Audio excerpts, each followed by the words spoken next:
الله وبركاته. أيها الكرام، باب الإصلاح بين الناس.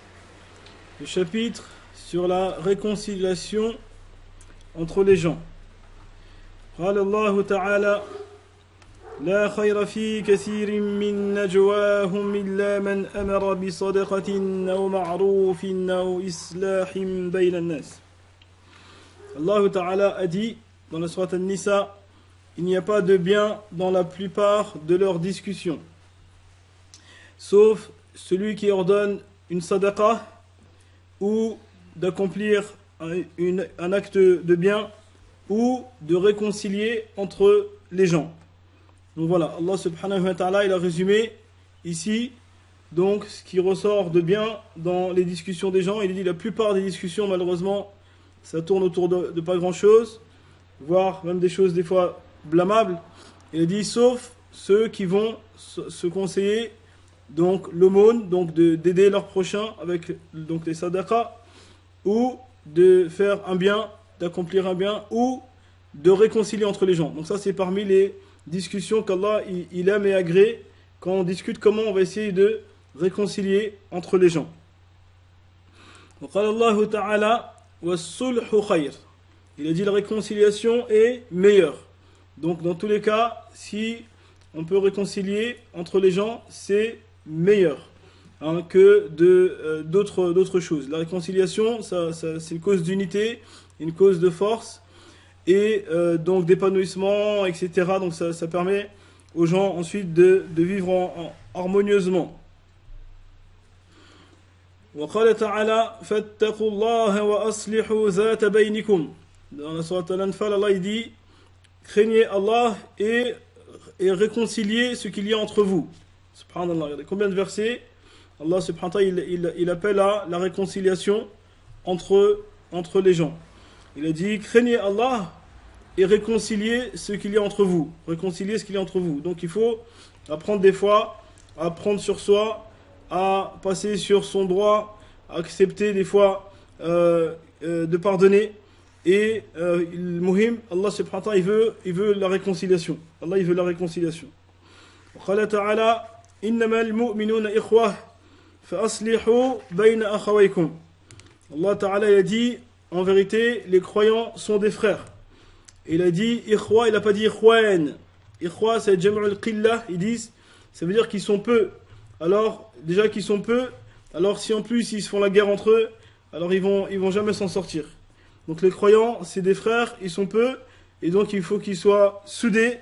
Et il a dit, donc réconciliez entre vos frères, réconciliez entre vos frères. Donc c'est un ordre d'Allah subhanahu wa ta'ala.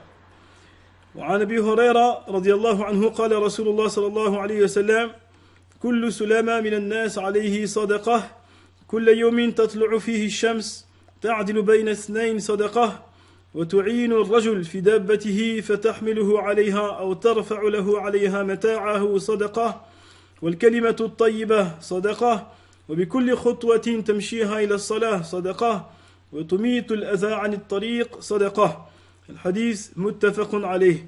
وتعدل بينهما يعني تصلح بينهما بالعدل. Il a dit, selon Abu Huraira, le prophète sallallahu alayhi wa sallam a dit chaque articulation des gens est redevable d'une sadaqa, d'une aumône. Donc on avait expliqué, vous vous rappelez la dernière fois, dans notre corps il y a des articulations, des ossements, etc. Et on est redevable chaque jour d'une sadaqa pour remercier Allah subhanahu wa ta'ala. Alors il a dit, eh bien chaque fois que tu réconcilies entre deux personnes, c'est une sadaqa. Allahu Akbar. Chaque fois que tu réconcilies entre deux personnes, c'est une sadaqa. Il a dit, quand tu aides une personne sur sa monture ou que tu l'aides à monter dessus ou à transporter ses affaires ou autre, t'aides les gens. Il a dit c'est une sadaqa. Il a dit al-kalimat tayyiba, une bonne parole. Tu dis une bonne parole, tu dis le khair, c'est une sadaqa. Il a dit et chaque pas que tu fais vers la prière, vers la salat, vers la mosquée, chaque pas, c'est une sadaqa. Allahu Akbar. Et quand tu enlèves les encombrants du chemin, donc les choses qui gênent les gens, eh ben c'est aussi une sadaqa. Allahu Akbar. Donc Allah il a mis plein de façons avec sa miséricorde pour nous d'être reconnaissants de ses bienfaits. Et parmi ces façons, il a mis quoi? Eh bien, réconcilier entre les gens. Subhanallah. وعن أم كلثوم بنت عقبة بن أبي معيط قالت سمعت رسول الله صلى الله عليه وسلم يقول ليس الكذاب الذي يصلح بين الناس فينمي خيرا أو يقول خيرا. الحديث متفق عليه. وفي رواية لمسلم قالت ولم أسمعه يرخص في شيء مما يقوله الناس إلا في ثلاث تعني الحرب والإصلاح بين الناس وحديث الرجل امرأته وحديث المرأة زوجها. Donc il nous dit ici, Kulthum, j'ai entendu le messager d'Allah sallallahu alayhi wa sallam dire, ce n'est pas le menteur, celui qui réconcilie entre les gens. Et en vérité, il est en train de faire le khair. Ça veut dire, il dit en vérité, tu sais, l'autre, il pensait pas ça de toi, ou en vérité, il t'aime bien, ou en vérité, même s'il ne te l'a pas dit, mais juste pour réconcilier entre les gens. Attention, c'est pas ici le mensonge de mentir, hein, parce que ici, il dit celui qui va dire des paroles pour réconcilier entre les gens, mais ça ne veut pas dire que tu as le droit de mentir et de dire des fausses informations, parce que après tu vas perdre ton intégrité et les gens ne vont pas te faire confiance. Donc le mensonge à la base c'est blâmable dans l'islam. Mais il a dit, ici il me dit l'ulama, c'est une personne, il va dire des propos comme voilà, il pense du bien de toi par exemple, il a une bonne opinion de toi, des choses comme ça pour, Inch'Allah, réconcilier les gens. Et que les cœurs, Inch'Allah, ils s'apaisent. Que les cœurs, ils s'apaisent. Donc, c'est des paroles, ça, qui sont tolérées. Il a dit, ça ne rentre pas dans le mensonge. Et dans une version, on a dit, je n'ai pas entendu le messager d'Allah, sallallahu alayhi wa sallam, autoriser, tolérer le mensonge, sauf dans trois choses. Elle a dit, donc, en temps de guerre, ou pour réconcilier entre les gens, ou un homme qui discute avec son épouse, ou une épouse qui discute avec son mari. Et donc encore une fois ici, il nous disait l'ulama, attention, c'est pas ici, il n'a pas autorisé de mentir à sa femme ou à la femme de mentir à son mari, mais il dit c'est des paroles comme dire par exemple, tu es pour moi la plus belle femme du monde par exemple. Donc ça c'est une exagération on va dire, forcément. Donc c'est une part un petit peu de mensonge, mais c'est toléré dans le discours entre le mari et son épouse de dire ce genre de paroles parce que ça peut faire que le khair entre eux, le mahabba, et donc instaurer entre eux donc un bon climat. Donc tu peux dire voilà, tu es pour moi la plus belle femme de ma vie, etc. Des paroles comme ça c'est permis, mais attention, ça ne veut pas dire qu'il a le droit de mentir sur sa vie, etc. Parce que si ensuite demain ça se découvre, et ben ça peut être une cause de divorce, donc ça va faire tout le contraire. Tout le contraire. Donc attention de bien comprendre le hadith. Donc il a dit à Nabi sallallahu alayhi wa sallam, il a toléré donc trois choses, trois cas où la personne il peut avoir des paroles qui sont pas tout à fait exactes. Et donc dans ces contextes-là, donc l'homme pour se rapprocher de son épouse ou l'épouse pour se rapprocher de son mari, etc. وعن عائشة رضي الله عنها قالت سمع رسول الله صلى الله عليه وسلم صوت خصوم بالباب عالية أصواتهما وإذا أحدهما يستودع الآخر ويسترفقه في شيء وهو يقول والله لا أفعل فخرج النبي صلى الله عليه وسلم عليهما فقال أين المتألي على الله لا يفعل المعروف فقال أنا يا رسول الله فله أي ذلك أحب متفق عليه يعني تصدق عليه قال فليأخذ ما شاء. Enfin ici donc dans ce hadith elle nous dit Aïcha radiyallahu anha, le prophète sallallahu alayhi wa sallam, il avait entendu des gens en train de se disputer à sa porte, près de sa porte. Donc son appartement était à côté de la mosquée comme vous savez. Donc les gens, il y avait beaucoup de gens qui passaient par là. Donc il a entendu des gens en train de se disputer et d'élever la voix. Et il y en a un qui disait, qui demandait à l'autre, s'il te plaît, d'être tolérant avec lui, de le pardonner ou d'accepter, de descendre un peu de son droit. Et l'autre, il a dit, Wallah, je ferai pas cette chose-là. Je pardonne rien, je n'accepte rien, pas de discussion, il n'y a pas de négociation, rien. Et voilà, dur, ferme. Et là, à ce moment-là, le prophète sallallahu alayhi wa sallam, il est sorti, il a dit, c'est qui jure devant Allah qui va pas faire le bien? C'est qui jure devant Allah pour pas faire le bien? Et tu jures devant Allah que tu vas pas faire le khayr, hein? Donc là, à ce moment-là, le sahabi, il a dit, c'est moi, ya Rasulallah, il a dit, ça y est, je lui donne ce qu'il veut. Je lui donne ce qu'il veut. Tout ce qu'il veut, je lui donne. Ça y est. Regardez les sahaba, comment, machallah, ils ont la foi. Le prophète, il dit une parole, ça y est, tout de suite, sami'na wa ata'na. Ça y est, pourquoi vous jurez devant Allah, vous faites pas le khayr? Ça y est, et ben, il prend ce qu'il veut. Ça y est, il prend ce qu'il veut. Il a donné et c'est terminé. L'histoire, c'est réglé. Donc, on voit que ici, le Nabi sallallahu alayhi wa sallam, il était assidu à réconcilier entre les gens. Il était assidu à quoi? réconcilier entre les gens. Il laisse pas les gens en train de se bagarrer, se disputer, etc. Il fait comme si j'ai rien vu. Non, il essaye de venir l'islah. Il essaie de trouver le khair, de donner la parole peut-être qui peut toucher un ou l'autre, de leur rappeler Allah subhanahu wa ta'ala. Donc ça c'est important, ça c'est important. Aslihu bayna akhawaykum. Dernier hadith, Inch'Allah, يقول, donc dans une version du hadith, il dit que c'était quelqu'un qui était endetté en fait. Il devait de l'argent à l'autre, et l'autre était intransigeant, et après il a dit laisse-moi encore un délai, etc., etc. Et à la fin, donc un Nabi Sam il a dit pourquoi tu jures devant Allah de ne pas faire khair.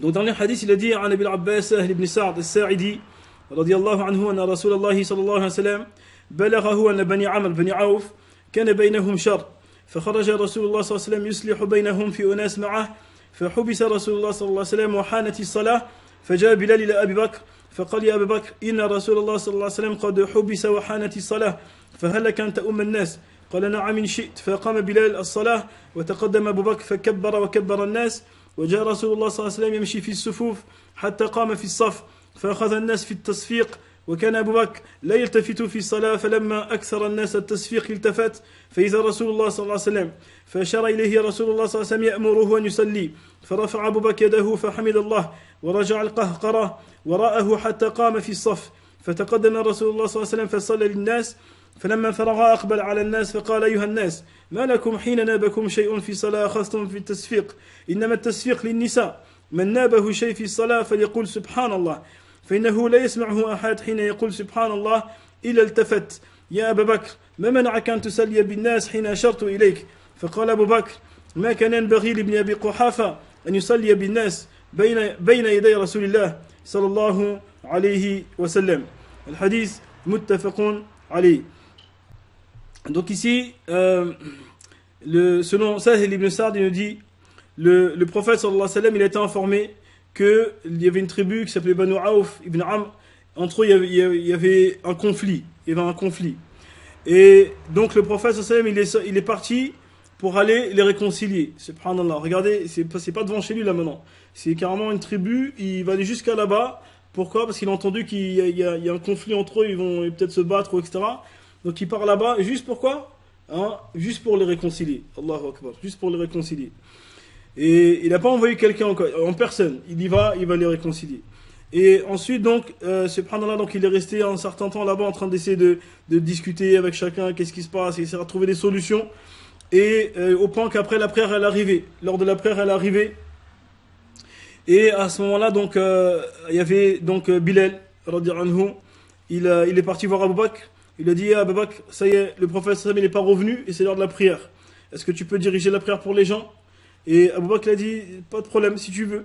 Et donc Bilal il a fait l'iqama, Abu Bakr il a commencé à diriger la prière. Les gens ils ont prié derrière Abu Bakr. Et ensuite, pendant qu'ils sont en train de faire la prière, le prophète sallam il est arrivé. Il est arrivé et il a commencé à avancer dans les rangs et il s'est mis dans les rangs, subhanallah. Et à ce moment-là, les gens, ils ont fait quoi? Ils ont commencé à frapper dans leurs mains. Ils ont commencé à claquer des mains comme ça pour prévenir Abu Bakr. Et le prophète, il est arrivé. Et ils ont insisté jusqu'à ce que Abu Bakr, il a compris qu'il se passait quelque chose. Il s'est retourné et il a vu le prophète sallam derrière lui en train de prier. Allahu Akbar. Donc là, Abu Bakr, il a eu honte. Il s'est dit non. Il a commencé, Abu Bakr, à reculer. Il a reculé jusqu'à se mettre dans le rang. Et le prophète sallam, il a dit non, reste à ta place. Il lui fait signe de la main, reste. Abu Bakr, il recule. Quand le prophète sallam il a fini, donc il s'est avancé, il a dirigé la prière, et après il a fini, il a dit aux gens, pourquoi quand quelque chose vous interpelle dans la prière, vous applaudissez? Il a dit, c'est les femmes qui applaudissent. C'est-à-dire les femmes quand elles sont avec les enfants et ça, souvent ils font des jeux comme ça, ils claquent des mains. Il a dit, en vérité, vous, quand vous êtes dans la prière et qu'il y a quelque chose qui vous interpelle, vous dites Subhanallah. Donc cela, il leur a appris à dire quoi? Quand il y a quelque chose qui se passe, on dit quoi? On dit Subhanallah. Et il a dit, certes, celui qui va entendre Subhanallah derrière lui, il va forcément comprendre qu'il se passe quelque chose. Quand l'imam il prie, il entend Subhanallah, les gens disent Subhanallah, il sait qu'il se passe quelque chose. Et ensuite, il a dit, Ya Abu Bakr, qu'est-ce qui t'a empêché de diriger la prière devant les gens quand je t'ai dit de rester devant? Et là, Abu Bakr, il a dit, il convient pas au fils de Abu Quhafa de prier devant le messager d'Allah. Donc là, puisqu'il a vu qu'il s'est reculé, il a dit, moi je ne peux pas prier devant Rasulullah. Donc il a préféré rester en retrait, machallah. Regardez la modestie d'Abu Bakr, radiallahu anhu, et la modestie du prophète, sallallahu alayhi wa sallam, machallah, qui accepte, malgré que c'est lui le Nabi, que quelqu'un d'autre dirige la prière pour lui. Et ça, c'est important, le musulman. Voilà, la priorité, c'est l'intérêt général. Quand c'est l'heure de la prière, il faut prier, classe. L'imam, il est là, il n'est pas là, il faut prier. Ça veut dire qu'on est tous imams en vérité. On prend le meilleur, celui qui connaît le mieux, il dirige, classe. Et c'est pas parce qu'il y a un imam qu'on doit l'attendre à chaque fois. Ça, quand c'est l'heure, il faut prier. Voilà. Alhamdulillahi Rabbil Alamin. فنسأل الله تعالى رب العرش العظيم أن يبارك لنا فيما سمعنا وأن يعلمنا ما ينفعنا وأن يصلح ذات بيننا. اللهم أصلح بين المسلمين. اللهم وحد صفنا واجمع كلمتنا واجمع شملنا. اللهم ربنا وحد كلمة المسلمين. اللهم وحد صفوف المسلمين. اللهم اجمع كلمتنا وشملنا يا ربنا. اللهم اجبر كسرنا واشف مرضانا ومرضى المسلمين وارحم موتانا وموتى المسلمين. اللهم اغفر لنا ذنوبنا وإسرافنا في أمرنا. اللهم اغفر لنا ولإخواننا الذين سبقونا بالإيمان ولا تجعل في قلوبنا غلا للذين آمنوا ربنا إنك رؤوف رحيم. اللهم تقبل منا رمضان. اللهم بلغنا ليلة القدر. اللهم بلغنا ليلة القدر. اللهم بلغنا ليلة القدر. اللهم صل وسلم على نبينا محمد وعلى آله وأصحابه أجمعين. بارك الله فيكم. السلام عليكم.